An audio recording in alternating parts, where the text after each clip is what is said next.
Madinat al-Munawwara, mais par exemple si quelqu'un reste une semaine, c'est merveilleux, et bien le matin après la namaz Fajr, allez faites votre namaz Ishraq, en marchant tranquillement du Masjid Nabawi sallam, on arrive au Masjid Quba, à pied. Ça fait une bonne marche, ça permet de visiter un peu aussi Madina au-delà des centres commerciaux, de voir un peu le vieux Madina, c'est quoi? C'est totalement différent de ce que nous on voit, donc là on peut faire notre namaz là-bas tranquillement, etc. Boum. Est-ce qu'il y a des choses, des questions? Pas de questions? Inch'Allah. Oui.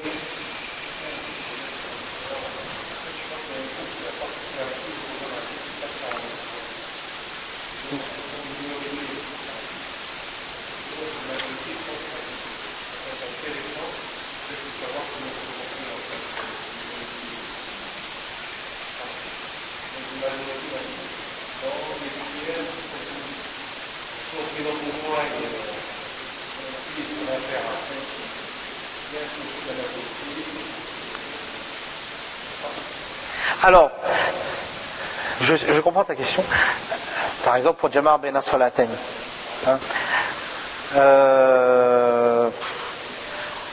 Alors, ce qu'il faut comprendre, c'est que lorsque j'ai une mazhab, je garde ma mazhab. Depuis le début jusqu'à la fin. C'est ma mazhab. Donc je suis Hanafite, depuis A, en quittant la Réunion, si je passe par Tokyo ou je passe par Paris, et j'arrive à Makkah, je reste Hanafite. Maintenant, je suis dans un groupe qui voyage. S'il arrive, je dis bien, que à cause de l'horaire de l'avion, etc., le groupe dit que voilà, nous on va faire Jama' Bayna Salatayn pour faciliter, etc., et que je considère, si je ne fais pas la Jama' avec eux, c'est-à-dire Jama', c'est combiné de namaz. Et je rappelle que dans l'école Hanafite, on s'est autorisé seulement à Muzdalifa, et que je considère que si je ne combine pas avec eux, mon namaz par rapport aux différents... l'organisation du voyage ne dépend pas de moi, si mon namaz reste être qaza, il n'y a aucun mal à le faire. Il n'y a aucun mal à le faire, mais ça ne doit pas être, comment on va dire ça, une porte de sortie où je vais me dire qu'à chaque fois, là je vais suivre une autre mazhab que la mienne. Je reste dans ma mazhab.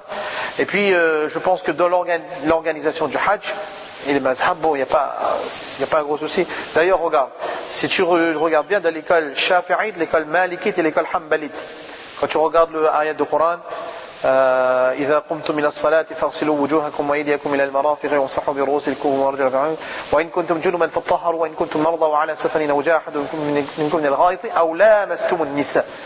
Le terme lams, ici, lamastum nisa, l'école Shafi'ite, Malikite, Hanbalite, l'a pris dans le sens de toucher une femme.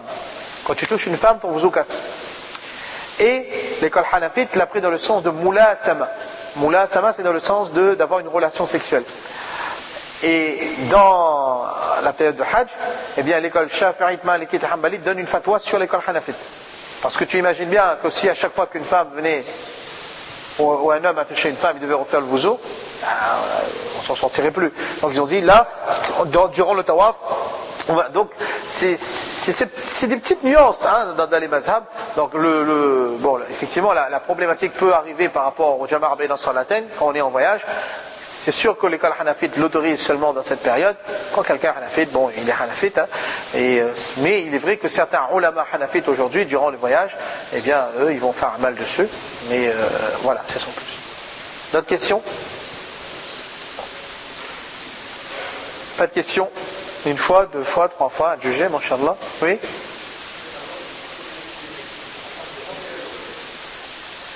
Qu'est-ce qui est mieux, la femme devant ou l'homme? Je pense que la femme devant et l'homme derrière sa femme. C'est ce qui est le mieux.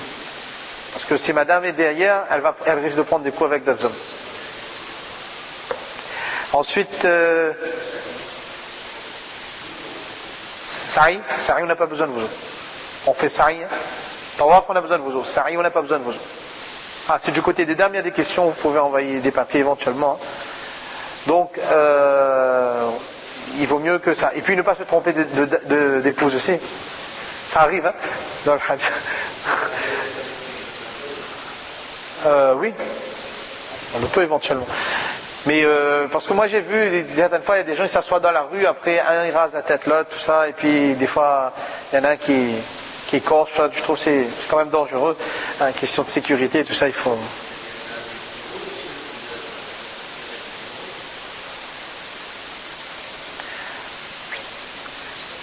Mais bon, Afzal c'est rasé. Afzal c'est rasé. Meilleur c'est rasé, autant que possible au mieux rasé. Maintenant, si vraiment les cheveux sont petits, donc on peut faire le qasr, hein, mais Afzal, le meilleur c'est rasé. C'est ça le sha'ar du hajj, vraiment. Je ne dis pas que c'est interdit de faire le qasr, mais moi, il est un grand partisan du halaq. Oui?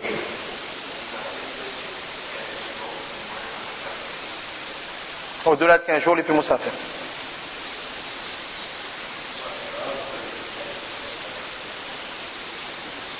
Oui.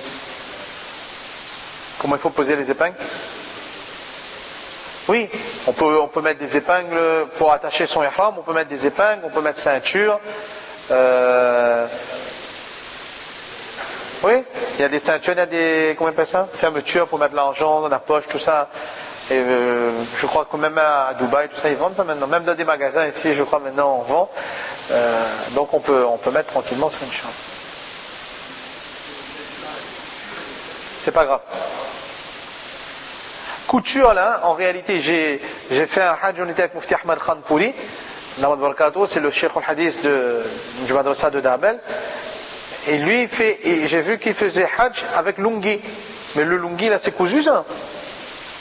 Je dis, mais Mufti Sab, je ne comprends pas trop. Il m'a dit, en réalité, là, vêtement cousu, ça veut dire, tu vois, mon pantalon là, quand je prends mon pantalon, j'ouvre mon pantalon, j'ai un côté pour mettre le pied droit et un côté pour mettre le pied gauche. Je me dis, c'est ça, ça veut dire cousu. Mais là, le ihram, dans le sens où il est là, même s'il est cousu, je me dis, ça gêne pas ça. Donc eux, si vous avez l'occasion, alors là aussi, s'il y a des gens qui ont fait hajj avec vous, c'est un endroit où il faut aller dans le hajj entre Asar et Isha, ça s'appelle le Musalla Hanafi.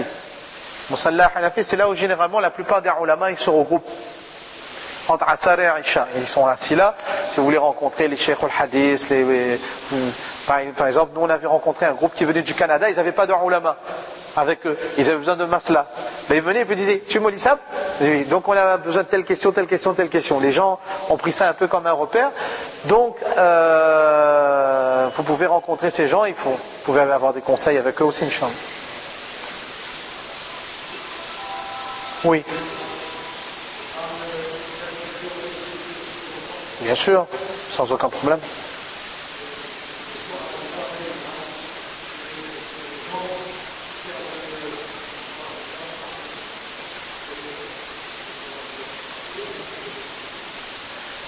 C'est-à-dire, tu quittes Makkah, tu vas à Medina? Non.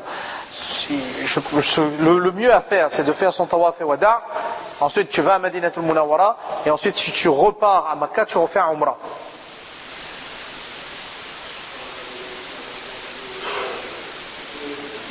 Bien sûr, on peut. Ça, c'est une psychose pour beaucoup de gens. On peut se baigner. Et moi je connais des gens, après chaque fois qu'ils vont aux toilettes, ils ont besoin de prendre une petite douche. C'est rapide ça prend 2 minutes. D'ailleurs quand vous serez à Mina, vous allez voir la particularité des douches et des toilettes, c'est qu'il y a les toilettes, et au-dessus des toilettes il y a les douches. Il n'est pas plus compliqué que ça. Donc vous prenez le petit tuyau, vous avez fini vos toilettes, vous nettoyez un peu, hein, parce que la Najat en bas, vous nettoyez, c'est propre, la personne elle rouvre, l'eau tombe, khalas, c'est puissant. Par contre, j'utilise pas de serviette. Parce que si je m'essuie, les poils vont tomber. Ça, il ne faut pas oublier, c'est les premiers jours là, c'est là qu'on fait quelques canards généralement. J'ai 4. Hein? Je sais. Donc, tu marches, quand tu peux pas, tu remarches normalement, quand tu peux, tu remarches, etc. Voilà. Du rythme. Le istibar c'est 7. Hein? Le istibar c'est 7. Parce que beaucoup de gens se trompent, au bout de 3 tours, le istibar, il y a un rukhsat, mais normalement le istibar c'est 7. D'autres questions? Mohamed, ça va? Masha'Allah. Bon, ben s'il n'y a plus de questions, on va aller manger, Inch'Allah.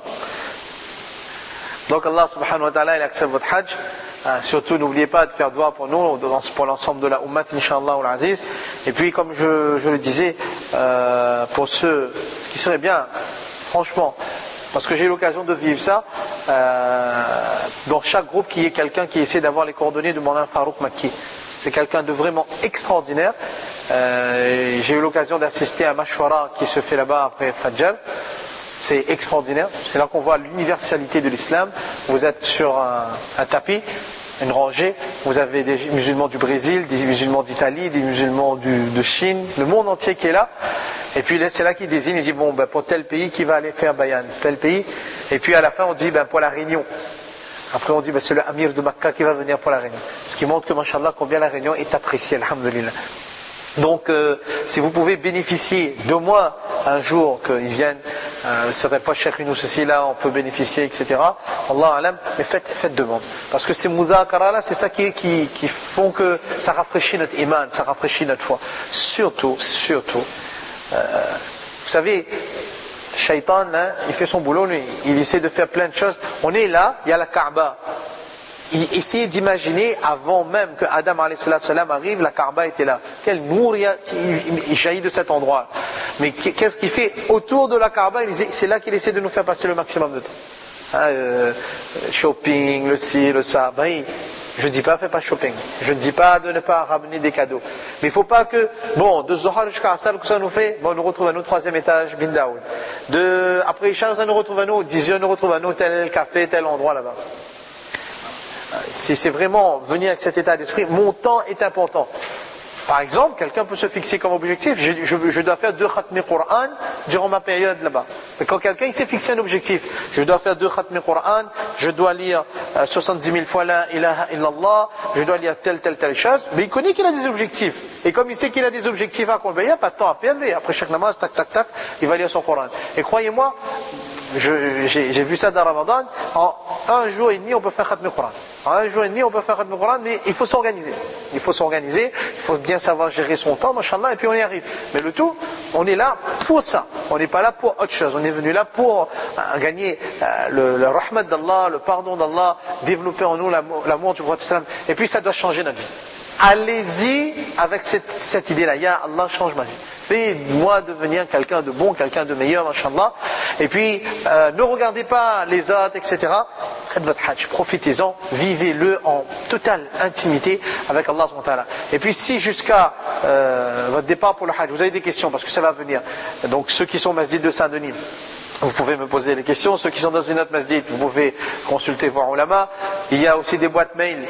Mon adresse mail, c'est très facile, c'est mmohammadbagadbhajade@gmail.com. Vous pouvez poser vos questions par mail. On essaiera de répondre à vos questions. Mais allez-y sans doute. Surtout, il ne faut pas tergiverser dans la tête. C'est comme ça, c'est comme ça, c'est comme ça. C'est clair, faites-vous un plan. Et puis il y a des livres, le livre de Mawlana Suleiman Nourkat, il est très clair dessus. Essayez de le lire au moins une fois. Ça va éclairer les choses pour vous. Et s'il y a des choses que vous ne comprenez pas, surlignez et puis venez demander. Inch'Allah. Allah tabarak wa ta'ala accepte pour tout le monde, il rend facile. Subhanallah wa bihamdihi, subhanallah wa bihamdik, wa nashhadu an la ilaha illa anta, astaghfiruka wa natubu.